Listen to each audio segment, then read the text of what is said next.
Hello दोस्तों, मैं सनी कुमार स्वागत करता हूं अपनी इस ऑनलाइन प्रभाम के चैनल पे। तो आज इस वीडियो में मैं आपको बताने वाला हूं प्रिपरेशन ऑफ आरएक्स यानी कि हेलो एल्केन के निर्माण के बारे में। इससे पीछे भी मैंने 2 क्लास लिया हूं, जिसमें पहली क्लास में यानी कि पहला जो क्लास हुआ था उसमें मैंने आपको बताया था हेलो एल्केन और हेलो एरीन क्या होता है। यानी कि हेलो एल्केन और हेलो एरीन के बारे में बताया, उसमें बताया कि हेलो एल्केन क्या होता है और हेलो एरीन क्या होता है। दूसरी बात कि वो हेलो एल्केन और हेलो एरीन का वर्गीकरण हमने उसी वीडियो में बताया था।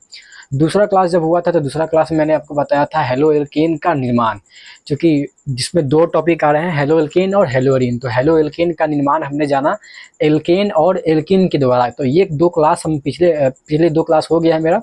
अगर आपने नहीं देखा है तो इस वीडियो को जाइए, नीचे डिस्क्रिप्शन में उसका लिंक जरूर मिल जाएगा, ठीक है। तो हम लोग आगे नेक्स्ट आज जानने वाले हैं प्रिपरेशन ऑफ आरएक्स यानी कि हेलो एल्केन का निर्माण ही जानेंगे। लेकिन आज हम लोग जानेंगे दूसरे मेथड के द्वारा, क्योंकि हमने बताया था कि बहुत सारा मेथड है हेलो एल्केन का निर्माण के लिए, बहुत सारे मेथड है, उसको बनाने का तरीका अलग अलग है, जिसमें से एल्केन और एल्कीन के द्वारा हमने जान गया था। आज हम लोग जानेंगे किसके द्वारा, तो अल्कोहल के द्वारा। तो अल्कोहल के द्वारा किस प्रकार से बनाया जाता है वो हम लोग आज जानने वाले। चलिए आइए जानते हैं। सबसे पहले हम लोग जान लेते हैं कि हेलो एल्केन को किस प्रकार से लिखा जाता है। तो आपको पता होगा हेलो एल्केन को बोला जाता है आरएक्स, और आरएक्स का निर्माण करने वाले हम लोग किसके द्वारा, अल्कोहल के द्वारा, ठीक है। तो जानते हैं सबसे पहले हेलो एल्केन में अल्कोहल के द्वारा बना रहे हैं ना, तो अल्कोहल होता है कि उसको पहले जान लीजिए। तो अल्कोहल कहने का मतलब एक कार्बन समूह में OH लगा रहेगा, ठीक है। एक कार्बन समूह में क्या लगा रहेगा, OH लगा रहेगा, उसको क्या बोलेंगे, अल्कोहल बोलेंगे। जैसे यहाँ पे R का मतलब क्या है, कार्बन समूह, और OH का मतलब क्या है, अल्कोहल। जैसे कोई भी कार्बन समूह हो सकता है, जैसे कि CH3OH, तो एक कार्बन है तो CH3, आपको पता होगा एक कार्बन है, इसको क्या बोलेंगे, मेथेनॉल। CH3CH2OH रहता है, इसको क्या बोलेंगे, एथेनॉल। तो CH3OH है तो इसको क्या पढ़ते हैं, मेथेनॉल। CH3CH2OH है, इसको क्या पढ़ते हैं, एथेनॉल पढ़ते हैं, ठीक है। आइए जानते हैं इसके बारे में कि अल्कोहल के द्वारा किस प्रकार इसका निर्माण किया जाएगा। सबसे पहले हम लोग जानते हैं अल्कोहल के द्वारा। तो देखिए CH3OH हम लेकर के आएंगे, यानी कि मेथनॉल की प्रतिक्रिया हम किससे करवाएंगे, सांद्र HCl से। तो जब CH3OH यानी कि मेथनॉल की प्रतिक्रिया सांद्र HCl से करवाया जाता है निर्जलीय ZnCl2 की उपस्थिति में, तो क्या होता है कि यहाँ से एक H निकलता है और OH को लेकर के बाहर चला जाता है, यानी कि H2O बाहर निकल जाता है, ठीक है। और बचा क्या, CH3 और Cl। CH3 और HCl का क्या बचा, Cl।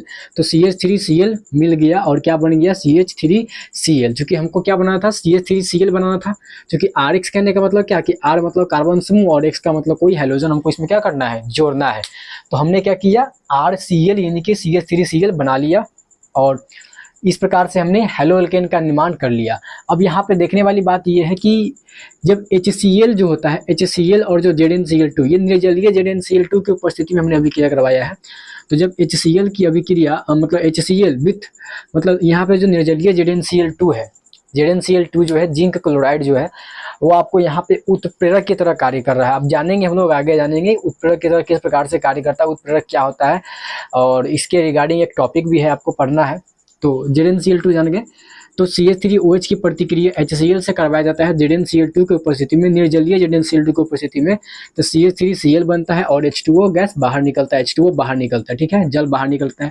अब यहाँ पे ये चीज़ है कि जो HCl है और जो ZnCl2 है, निर्जलीय ZnCl2 है, तो इसको साथ में बोला जाता है क्या, लुकास अभिकर्मक। तो लुकास अभिकर्मक कुछ नहीं होता, यही होता है कि कंसंट्रेटेड HCl यानी कि सांद्र HCl और ZnCl2 निर्जलीय ZnCl2, इसको क्या बोला जाता है, लुकास अभिकर्मक बोला जाता है इसी को, ठीक है। अब इसका रहस्य क्या है, ये रहस्य जानते हैं थोड़ा बहुत। देखिए होता क्या है कि CH3OH की प्रतिक्रिया हमने करवाया सांद्र HCl से निर्जलीय ZnCl2 की उपस्थिति में, तो क्या बना, CH3Cl बना और जल बाहर निकला, ठीक है। तो CH3 को हमने एक कार्बन समूह ले लिया है R, और OH मतलब एक मेथनॉल अल्कोहल है OH, और HCl से अभिक्रिया करवा रहे हैं, ठीक है। और ZnCl2 की उपस्थिति में करवा रहे हैं, तो क्या बन रहा है, RCl और H2O बन रहा है। होता क्या है वो देखिए, जैसे यहाँ पे क्या होता है, R और O है और H है, तो O के ऊपर ऑक्सीजन है, ऑक्सीजन के ऊपर 2 लोन पेयर रहता है, और उसके साथ हाइड्रोजन है और ZnCl2 जुड़ा हुआ है। ऑक्सीजन कहता है कि ऑक्सीजन जो है अपना इलेक्ट्रॉन, जो 2 लोन पेयर है उसमें से एक लोन पेयर वाला इलेक्ट्रॉन जो है वो जिंक को दे देता है, तो जिंक ले लेता है, तो जिंक लिया है तो जिंक पे क्या आएगा माइनस, और ऑक्सीजन ने दिया है तो ऑक्सीजन पे क्या आएगा प्लस आएगा। इस प्रकार से यहाँ से क्या देखने को मिलता है कि ऑक्सीजन पे प्लस आ जाता है और जिंक पे क्या आ जाता है माइनस आ जाता है। अब चूंकि पता होगा कि ऑक्सीजन एक विद्युत ऋणात्मक तत्व है, चूंकि पता होगा फ्लोरीन, ऑक्सीजन और नाइट्रोजन एक क्या होता है विद्युत ऋणात्मक तत्व होता है, और विद्युत ऋणात्मक तत्व की खासियत होती है कि उस पर निगेटिव शोभा देता है, पॉजिटिव नहीं, ठीक है। कोई भी विद्युत ऋणात्मक तत्व है तो उस पर निगेटिव शोभा देता है, पॉजिटिव कभी नहीं शोभा देता है। इस प्रकार से ऑक्सीजन कहता है कि मेरा पॉजिटिव कोई हटाओ, ठीक है। तो पॉजिटिव हटाने के लिए आर जो है वो अपना इलेक्ट्रॉन दे करके बाहर निकल जाता है, ठीक है। आर जो है वो अपना इलेक्ट्रॉन दे करके क्या निकल जाता है, बाहर निकल जाता है। और आर जो है यहाँ पे देख रहे हैं HCl से भी करवा है ना, तो आर जो है वो HCl में के Cl, चूंकि आर जब भी इलेक्ट्रॉन देगा तो आर प्लस होकर के बाहर निकलता है, तो R प्लस जो है वो बाहर निकलता है HCl से, HCl में से Cl से मिल जाता है, क्या बनाता है RCl बना देता है। और जो ऑक्सीजन के ऊपर जो प्लस था वो इलेक्ट्रॉन इसको दे दिया तो खत्म हो गया प्लस, उस प्रकार से हाइड्रोजन हो गया। अब जिंक के ऊपर माइनस है, क्योंकि पता होगा कि जिंक एक क्या है धातु है, और धातु के ऊपर जो है वो माइनस शोभा नहीं दे, क्योंकि वो इलेक्ट्रॉन देने का काम करता है, लेने का काम नहीं करता। इसलिए अब जिंक कहता है कि हमारे ऊपर का माइनस कौन हटाएगा, तो जिंक कहता है ऑक्सीजन को कि इलेक्ट्रॉन जो है वो हमारा ले लो, ठीक है, हमारा वाला इलेक्ट्रॉन तुम ले लो। तो ऑक्सीजन कहता है भाग, हम कैसे ले लेंगे, ऑक्सीजन अभी अभी हमने अपना चार्ज हटाया ही है, फिर हमको दे रहा है। तो ऑक्सीजन अपना गुस्ताखी करता है और कहता है कि ऑक्सीजन जो है ठीक है हम इलेक्ट्रॉन तो लेंगे, यानी कि ऑक्सीजन जो है वो जिंक से इलेक्ट्रॉन ले लेता है, लेकिन लेता है तुरंत देता है किसको, हाइड्रोजन को। तो ऑक्सीजन जो है वो हाइड्रोजन को इलेक्ट्रॉन दे देता है, यानी कि जो HCl था ना, HCl में के Cl माइनस से तो R प्लस मिलकर के RCl बना लिया, बचा क्या H, तो ये H जो है यहाँ से इसको मिल जाता है, ऑक्सीजन जो है इसको इलेक्ट्रॉन दे देता है और H2O बना लेता है, यानी कि जल बना लेता है, ठीक है। तो उम्मीद है ये समझ में आ गया होगा, RCl बन गया और H2O बन गया, और ZnCl2 जो जैसा था वैसा का वैसा बाहर निकल गया, क्योंकि जिंक अपना इलेक्ट्रॉन दे दिया तो ZnCl2 बन गया।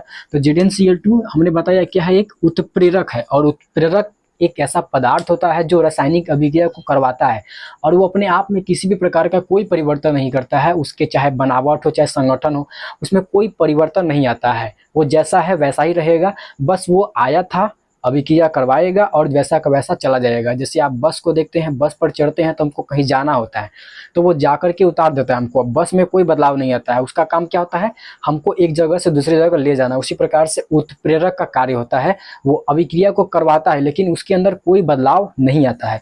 तो एज लाइक ZnCl2 क्या है, उत्प्रेरक की तरह है। तो उम्मीद है ये समझ में आ गया होगा। यहाँ पे आते समझते हैं इसमें मेन इंपॉर्टेंट बात क्या है। तो सबसे पहली बात ये है कि R प्लस जो है वो कार्बधनायन का निर्माण कर रहा है, इस अभिक्रिया में R प्लस जो है वो कार्बधनायन का निर्माण कर रहा है। और एक चीज ये है कि मध्यवर्ती जितना अस्थायी होगा ना, मध्यवर्ती है ये R प्लस क्या है, मध्यवर्ती है, और मध्यवर्ती जितना अस्थायी होगा अभिक्रिया उतना ही तेजी से होता है। नेक्स्ट बात ये है कि मध्यवर्ती अगर कम अस्थायी है तो अभिक्रिया होगा ही नहीं। आइए जानते हैं नेक्स्ट बात ये है कि सबसे फास्ट रिएक्शन, क्वेश्चन कैसे पूछा जाएगा, यहाँ से question very very most important है, क्वेश्चन कहाँ से पूछा जाएगा, तो आपसे पूछा जाएगा सबसे फास्ट रिएक्शन किसका होगा। तो हमने बताया CH3, यहाँ पे एक कार्बन है, 3 कार्बन जुड़ा हुआ है OH, यानी कि 3 डिग्री अल्कोहल, 2 डिग्री अल्कोहल और 1 डिग्री अल्कोहल। पता होगा 3 डिग्री अल्कोहल, 2 डिग्री अल्कोहल और 1 डिग्री अल्कोहल किसको बोला जाता है।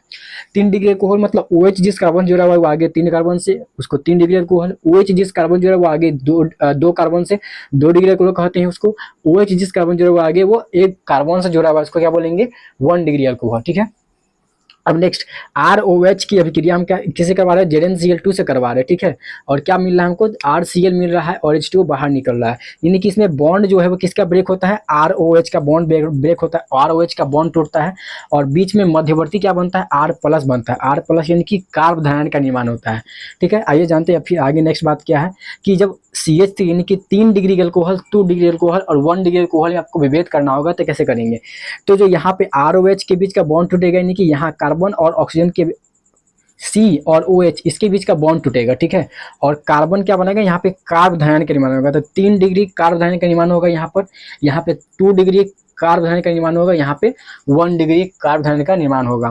तो देख सकते हैं यहाँ पे अस्थायित्व का हमने लिख रखा है कि 3 डिग्री कार्बोहाइड्रेट जो होता है वो ज़्यादा स्थायी होता है, उससे कम जो होता है वो 2 डिग्री होता है, उससे कम होता है 1 डिग्री।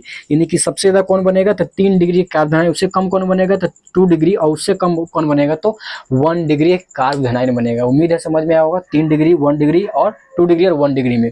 तो 3 डिग्री ज़्यादा स्थायी होता है इसलिए ज़्यादा बनेगा, ये मतलब ये ज़्यादा बनेगा, और 2 डिग्री उससे कम स्थायी होता है, 1 डिग्री तो सबसे कम होता है। ठीक है, तो 3 डिग्री, 1 डिग्री और 3 डिग्री, 2 डिग्री और 1 डिग्री में सबसे फास्ट रिएक्शन किसका होगा तो 3 डिग्री अल्कोहल का, उससे कम 2 डिग्री अल्कोहल का, उससे कम 1 डिग्री अल्कोहल का। समझ में आ गया कि आपसे अगर सवाल पूछे जाएगा कि 3 डिग्री, 2 डिग्री और 1 डिग्री अल्कोहल में सबसे फास्ट रिएक्शन किसका होगा, तो सबसे फास्ट किसका होगा 3 डिग्री अल्कोहल का, उससे कम 1 डिग्री, 2 डिग्री अल्कोहल का, उससे कम किसका होगा तो 1 डिग्री अल्कोहल का। आइए जानते हैं नेक्स्ट सवाल आपसे एग्जाम में कैसे पूछा गया है। ये सवाल एग्जाम 2022 में पूछा गया था। आपसे पूछा जाएगा कि आप लुकास अभिकर्मक की सहायता से 3 डिग्री, 2 डिग्री और 1 डिग्री यानी कि 3 डिग्री, 2 डिग्री और 1 डिग्री अल्कोहल में विभेद कैसे करेंगे। ये सवाल पूछा गया सवाल है, आपके एग्जाम में भी पूछा जा सकता है। तो देखिए इसको जानते हैं किस प्रकार से हम लोग बनाते हैं। तो देखिए होता क्या है कि 3 डिग्री अल्कोहल जो है उसकी प्रतिक्रिया जब हम HCl से करवाते हैं निर्जलीय ZnCl2 की उपस्थिति में, तो ये RCl यानी कि जो हमको RX बनाना है, जो हेलो एल्केन बनाना है, ये तो बना करके तुरंत दे देता है और व्हाइट PPT हमको तुरंत मिल जाता है। लेकिन अगर 2 डिग्री अल्कोहल है तो 2 डिग्री अल्कोहल की अभिक्रिया जब HCl के साथ करवाते हैं निर्जलीय ZnCl2 की उपस्थिति में, तो ये अभिक्रिया हमको देता तो है, व्हाइट PPT बनता तो है, लेकिन ये थोड़ा सा देरी से बनता है, 5 से 10 मिनट का वक्त इसको लगता है। जबकि अगर 1 डिग्री अल्कोहल है तो इसमें हमको नहीं मिलता है, अभिक्रिया होता ही नहीं है। तो इस प्रकार से आप समझ गए होंगे कि अगर आपसे सवाल पूछा जाएगा कि आप लुकास अभिकर्मक की सहायता से 3 डिग्री, 2 डिग्री और 1 डिग्री अल्कोहल में विभेद कैसे करेंगे, तो आप इसका जवाब क्या बताइएगा कि 3 डिग्री अल्कोहल जल्दी अभिक्रिया देता है, तुरंत अभिक्रिया देता है। 2 डिग्री अल्कोहल जो है वो 5 से 10 मिनट लगाता है, यानी कि 2 डिग्री अल्कोहल की अभिक्रिया होने में 5 से 10 मिनट का वक्त लगता है। जबकि 1 डिग्री अल्कोहल जो है वो अभिक्रिया देता ही नहीं है, उसको वापस से गर्म करते हैं तब जाकर के वो हमको व्हाइट PPT बना करके देता है। व्हाइट PPT कहने का मतलब जो आप जल में अगर मिट्टी को घोल दीजिएगा तो मिट्टी नीचे बैठ जाता है, मतलब उसको PPT बोल सकते हैं, उसको PPT अपक्षेप। ठीक है, अब नेक्स्ट बात करें, अगर आपको 3 टेस्ट ट्यूब दे दिया जाएगा, आपसे पूछा जाएगा कि 3 डिग्री, 2 डिग्री और 1 डिग्री अल्कोहल में विभेद कैसे करेंगे, तो कुछ नहीं करना है, उसमें आपको लुकास अभिकर्मक डालना है और लुकास अभिकर्मक की सहायता से हम लोग आसानी से पता कर सकते हैं कि वो आपको किस प्रकार से फास्ट रिएक्शन देगा। तो जैसे कि अगर पता होगा कि 3 डिग्री अल्कोहल तुरंत व्हाइट PPT बना के देता है, तुरंत जम जाता है।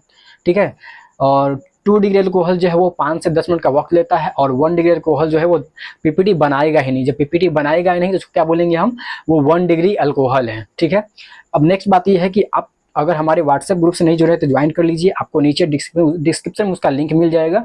उसके बाद टेलीग्राम को नहीं ज्वाइन किया तो टेलीग्राम का भी लिंक आपको डिस्क्रिप्शन में मिल जाएगा, उसको भी ज्वाइन कर लीजिए। नेक्स्ट बात है कि अगर वीडियो को लाइक नहीं करी उसको भी लाइक कर दीजिए, और हाँ सब्सक्राइब करना जरूरी है, आपको पता ही होगा हमसे जुड़े रहने के लिए आपको सब्सक्राइब करना जरूरी है। फिर हम लोग मिलेंगे नेक्स्ट क्लास में, तो नेक्स्ट क्लास में हम आपको क्या बताने वाले हैं वही बता देते हैं, और वो आपके लिए जरूरी है। ठीक है, तो जब नेक्स्ट क्लास में हम लोग मिलेंगे तो इसके बाद वाले जानेंगे कि अब हम लोग हेलो एल्केन का निर्माण किस दूसरे मेथड से बना सकते हैं कि नहीं। ठीक है, तो फिर हम लोग मिलेंगे नेक्स्ट क्लास में, तब तक के लिए बाय, टेक केयर। कमेंट में जो है वो आपको बताना जरूरी है इसका रिस्पॉन्स, क्योंकि आपको पता होगा कि किसी भी क्षेत्र में हम लोग कार्य को अच्छे ढंग से तभी करते हैं जब हमें उधर से रिस्पांस मिलता है। तो response is very very most important, आपको फीडबैक ज़रूर बताना होता है, और किसी भी चीज़ में जो है वो रिस्पांस के बेस पे हम लोग ज़्यादा से ज़्यादा उस पर कार्य कर सकते हैं। तो उम्मीद है आपको ये क्लास अच्छा लगा होगा और पूरी चीज़ें